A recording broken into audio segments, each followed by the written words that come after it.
Hi guys, welcome back to my channel, Gabbyology. You're here with Gabby. Thank you so much for tuning in. If you are new to my channel, please make sure to subscribe. I know I have been gone for my old subbies. I'm so sorry, but med school has been med school.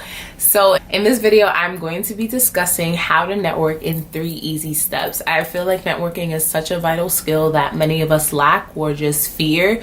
And I'm going to break it down real simple, 3 easy steps. So if you are interested in knowing what networking is and how to expand your network and how to be better at networking, please continue to watch and hope you guys enjoy this video. All right, so number 1, your network is everywhere. It's everyone around you. It's people you meet on the train. It's people in your school environment. It's your friends. It's your peers.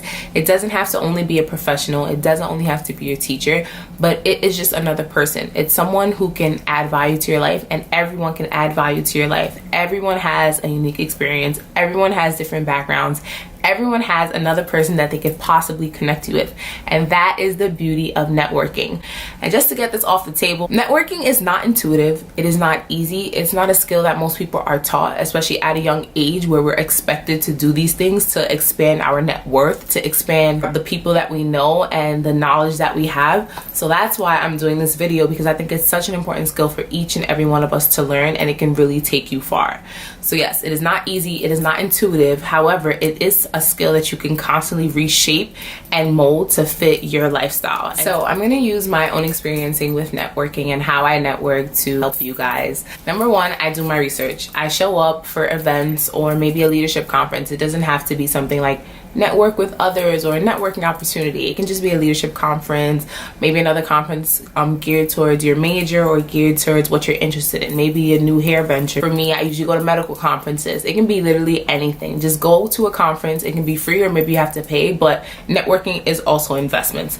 So number 1 is do your research and figure out where you can go to connect with other people. If you're someone who is afraid to just stop someone on the train and be like, oh my God, I love your shoes, where'd you get them from? For example, that can be a form of networking. You never know what that person's going to offer you in the end, and you never know what value they can add to your life. I'm going to stress throughout the whole video how important it is to never dismiss anyone as unimportant. Everyone can add value to your life, so please remember that. So yes, do your research, show up for events where people are going to be there, where people can share knowledge that you want and you need. Along with researching, you have to be purposeful. You have to know what you want. So like I was saying before, if it's for a new hair venture, if it's for a new business, if it's for medical school, if it's for law school, you have to know what you want out of this opportunity. You have to know what people are possibly going to be there. They usually provide itineraries, especially for conferences, of people who are going to be there. So maybe do your research on it, on these people before you interact with anyone. Really look into what the mission of the conference is or what the mission of any networking opportunity is, so that you know and you are purposeful and you are meaningful when you go up to people and you try to have a conversation. Because I know how overwhelming and how scary it is to just talk to a stranger and try to get to know them in literally 5 minutes. I know. It's a constant skill that you have to work on, but you can do it, because I got over my fear and now my network has grown substantially. So number 2 is the conversation. So in the conversation, like I said, you need to be purposeful. You need to know what you want. And at the same time, you need to be present in the conversation.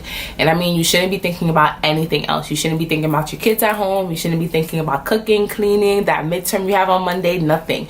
For that 5 minutes, completely submerge yourself in that conversation. Completely listen to that person, so that even if you have something in your mind that you want to ask that person, literally because they already are talking about themselves or their conversations, you're listening so closely that you're asking follow-up questions. You're not just trying to push your own agenda, which is really important, and people can see right through that, especially professionals who you're trying to network with. So for example, say you're trying to have a conversation with a doctor for a summer opportunity, and you know already what skills you have, what passions you have, and what you can provide. So how I would start the conversation is, hi, my name is Gabbyology. I'm a first-year medical student. Oh my God, I loved what you said. I want to speak to you more about that because I'm also passionate about blah, blah, and blah. I would say like probably about health, nutrition, wellness, and obesity, childhood obesity. and they would say, okay, wow, that's interesting. They would go on about themselves and they would start to talk, and I'll just be like, okay, what research are you doing now? Or really ask follow-up questions. Don't make it all about yourself is what I'm just trying to say here. So even though I already know at the end of the conversation I want to ask about a summer opportunity, or if they have anything that they can offer me, you have to know that you can also add value to their life. So really listen closely, because during the conversation, networking isn't only about yourself. It's about connecting two people to each other, or more than one person. So say I have a friend who's an engineer, and during the conversation the doctor is like, yeah, I have a child who's trying to get into engineering school. He really doesn't know like his path, and I'm not really apt in that field, because I'm only doing medicine. Oh my God, ding, ding, ding. I would say, oh my God, I have a friend who's an engineer. He's great. He's about to graduate. I would love to connect your son to him. Maybe it'll be a perfect opportunity for them to connect and, have a form of mentorship going on. Right there, the person is going to be super impressed that you're already thinking about someone else as opposed to you. And that will strengthen your relationship, believe it or not. It does not harm you to offer someone else a position or an opportunity to have a network. That's exactly how you expand your network, because the next time you interact with that person or with the doctor or whoever, they're gonna remember you as a person who wants to help other people. You're not just selfish, and that's really important to sustaining a healthy and to sustaining a really good network. Also, for throughout the conversation, you really want to be purposeful. So maybe during the conversation it gets awkward and it's just really quiet. So maybe offer something. Now it's your chance to put in your questions, or even ask that person more about themselves, because everyone loves talking about themselves. Maybe you could just say a simple question like, oh, tell me about yourself, or tell me more about what you do. Make it very open-ended in general so that they have an opportunity to connect with you. For the end of the conversation, advice that I have is maybe to print out a resume when you are doing your research, and reshape your resume for whatever conference or networking opportunity you are going to, and offer them, a resume at the end of the conversation, something to leave them with. And if they don't want that, you can also email them. You can also get their contact information. Maybe it's provided in the itinerary from the conference, or maybe you can ask them right after the conversation. So that it leads me into my third point of following up and how important it is to follow up. To point number 3. Most important point of networking is to follow up. That really sets you apart from other people, and a lot of people fail to do so. So I'm gonna give you another example. I went to a conference like 2 weeks ago, and I had made connections with about like 11 or 10 doctors. And at first it's very overwhelming, because it's like, oh my God, do I really want to follow up with all these people? But you never know. Like I said, everyone can add value to your life. So you follow up with every single person, and during your conversation you should be taking people notes. Right after you're done with the conversation, maybe write down a few things that you and the person talks about. So for example, if you guys talked about being vegan, or having a common favorite food, or maybe that person is going to Michigan to see their 2 kids, remember those key points, and in the follow-up you would say that. So you would say, dear Mrs. or dear Mr. or dear doctor, whoever, thank you so much. I met you at this place at this time. We spoke about this. I really hope you have a great Christmas with your 2 sons in Michigan. Like, it really shows that you were listening and you actually cared. It wasn't only about you, which is the point of networking. It's not about you in that moment. You want to connect with someone else. And as much as they can offer you something, you can also offer to them, which is an ear to listen to, because people love talking about themselves. And also maybe just an opportunity in the future. Or like I said before, maybe you have a connection with an engineer for, the person you were networking with son. So it's really important to write down those people notes in that follow-up conversation. Also, for the follow-up, you want to make sure that's done in like 24 to 48 hours. It's not good to like do it after a week or 2, even though sometimes it's better than nothing. Like, you want to make sure it's done as recent as possible so that they can remember, okay, this is what we talked about, or they could put a face to a name, because the people that you're going to try to interact with, they are busy. They're probably traveling most likely, or they have their own life just like you have yours.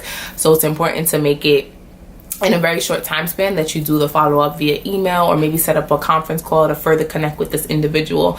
That will really set you apart from other people, and that would help you to sustain that network. And that is all the points I have, but I do want to leave you with this. Along with networking, it can come a lot of stress, and you just need to be organized. So for me, I have an Excel spreadsheet of basically everyone who I've networked with for like the past, I don't know, how old am I? Like 5 years or so. So I just have like their name, their email, where I met them, maybe a phone number if we are that close at this point, and just having an Excel spreadsheet and just continuously add to that spreadsheet so that when you do need something, maybe 10 years from now, you could hit up that person because you've already connected with them during that 48-hour time span. And you can say, okay, remember we talked about this, or even reply to the same thread that you wrote them with so they could have a brief remembrance of who you are. And you can hit them up about anything, even 5-10 years from now. You never know. And that's the beauty of networking. You don't constantly need to follow up every month or every 3 days like, hey, how's it going? You might not have anything to talk about really, but it is important to follow up and maybe have a conference call after that. And then maybe a year from now, maybe you need something then, and that's when you hit them up again. Don't be a nuisance, and don't feel like networking is overwhelming or stressful. Although it is and it can be, I really hope these 3 steps that I provided for you guys today does help to ease some of the nervousness and frustration that comes along with networking. But trust me, it can be easy and it can be done. So number 1, do your research, show up and be present during the conversation. Remember not to talk only about yourself, but to ask questions and to really listen to find out what the other person can offer you and what you can offer them. And number 3 is follow up. That is the most important step to networking, and it's really going to set you apart from other people who also have networked and communicated and connected with the same people that you're trying to connect with. Thank you guys so much for watching my channel. If you guys have any questions on networking, or feel that I need to address something else, or if you guys just have any questions at all, just please leave it, drop it in the comment box below. And I'm so happy I could do this, guys, for you, because networking is such a vital skill that we need to use. We need to use. Okay, so yeah, thank you guys so much for watching. Thank you so much for tuning in with Gabbyology, and I'll see you guys in my next video.